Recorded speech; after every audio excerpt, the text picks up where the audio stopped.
संसद के नए भवन के उद्घाटन को लेकर घमासान शुरू हो गया है। पीएम मोदी 28 मई को संसद की नई इमारत का उद्घाटन करने वाले हैं। विपक्षी दलों की मांग है कि नए भवन का उद्घाटन राष्ट्रपति द्रौपदी मुर्मू से कराया जाए।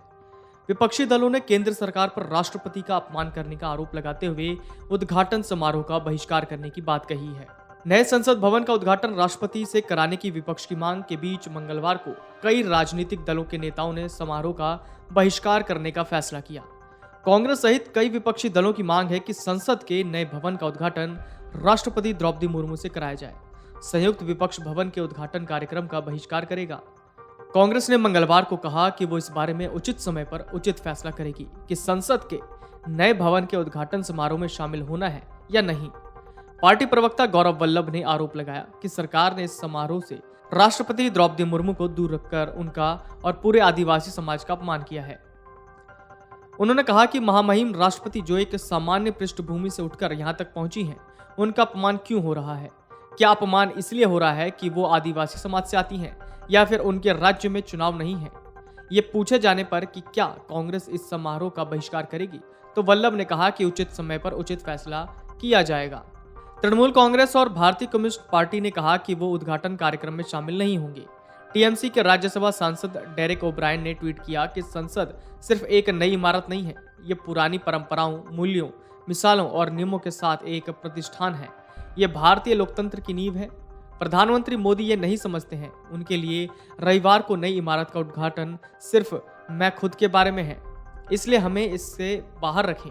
माकपा महासचिव डी राजा ने कहा कि उनकी पार्टी उद्घाटन समारोह में भाग नहीं लेगी। तृणमूल सांसद और नेता स्वागत रॉय ने कहा कि मुझे जानकारी मिली कि हमारे राज्यसभा सांसद डेरेक ओब्रायन ने ट्वीट कर लिखा कि टीएमसी ने नए संसद भवन के उद्घाटन का बहिष्कार करने का फैसला लिया है। इसका कारण यह है कि हमें लगता है कि संसद का उद्घाटन राष्ट्रपति को करना चाहिए, न कि प्रधानमंत्री को। यह संविधान के खिलाफ है। विपक्ष के आरोपों पर पलटवार करते हुए केंद्रीय मंत्री हरदीप सिंह पुरी ने कहा कि कुछ लोगों को राजनीतिक रोटियां सेकने की आदत पड़ गई है। हमारे इतिहास में कुछ ऐसे मौके आते हैं जब हम सबको इकट्ठा होकर किसी चीज को मनाना चाहिए। इसी प्रकार संसद भी एक उत्सव मनाने का मौका है। उन्होंने कहा कि अगस्त 1975 में तत्कालीन प्रधानमंत्री इंदिरा गांधी ने संसद एनेक्सी का उद्घाटन किया और 1987 में तत्कालीन प्रधानमंत्री राजीव गांधी ने संसद पुस्तकालय का उद्घाटन किया। अगर आपकी सरकार के मुखिया संसद का उद्घाटन कर सकते हैं तो हमारी सरकार के प्रमुख ऐसा क्यों नहीं कर सकते? सीधी सी बात है। पुरी पर पलटवार करते हुए कांग्रेस नेता मनीष तिवारी ने आरोप लगाया कि केंद्रीय मंत्री उलझाने की और बहानेबाजी की कोशिश कर रहे हैं। उन्होंने ट्वीट किया कि मुझे इस बात का डर है कि मंत्री हरदीप सिंह पुरी उलझाने की और बहानेबाजी की कोशिश कर रहे हैं। संसद के एनेक्सी और पुस्तकालय व नई संसद भवन के बीच अंतर है। वहीं कांग्रेस सांसद जयराम रमेश ने कहा कि निश्चित रूप से एक एनेक्सी और एक भवन का उद्घाटन करने के बीच बुनियादी अंतर है। आम आदमी पार्टी ने भी नए संसद भवन के उद्घाटन समारोह को बहिष्कार करने की घोषणा की। आपने कहा कि हम नए संसद भवन के उद्घाटन समारोह का बहिष्कार कर रहे हैं। उद्घाटन समारोह में राष्ट्रपति को नहीं बुलाने के मामले को लेकर उठ रहे सवालों के मद्देनजर आपने ये फैसला किया है।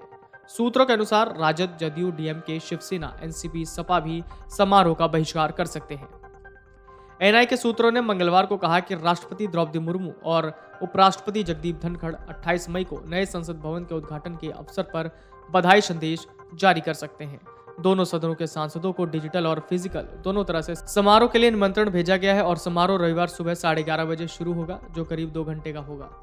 शिवसेना उद्धव बालासाहेब ठाकरे के नेता संजय राउत ने कहा कि पहली बार तो नए संसद भवन की कोई जरूरत नहीं थी, क्योंकि मौजूदा संसद भवन से 100 और सालों तक काम चल सकता था। राजनीतिक लालच ने नई दिल्ली में नरेंद्र मोदी सरकार की महत्वाकांक्षी सेंट्रल विस्टा परियोजना को प्रेरित किया। राष्ट्रपति संसद का प्रमुख और लोकतंत्र का संरक्षक भी होता है। राष्ट्रपति को नए संसद भवन का उद्घाटन करना चाहिए। प्रधानमंत्री और अध्यक्ष प्रोटोकॉल में बाद में आते हैं, लेकिन ऐसा चुनाव के लिए किया जा रहा है। वीडियो डेस्क, अमर उजाला.com। मन से उजाला कर चले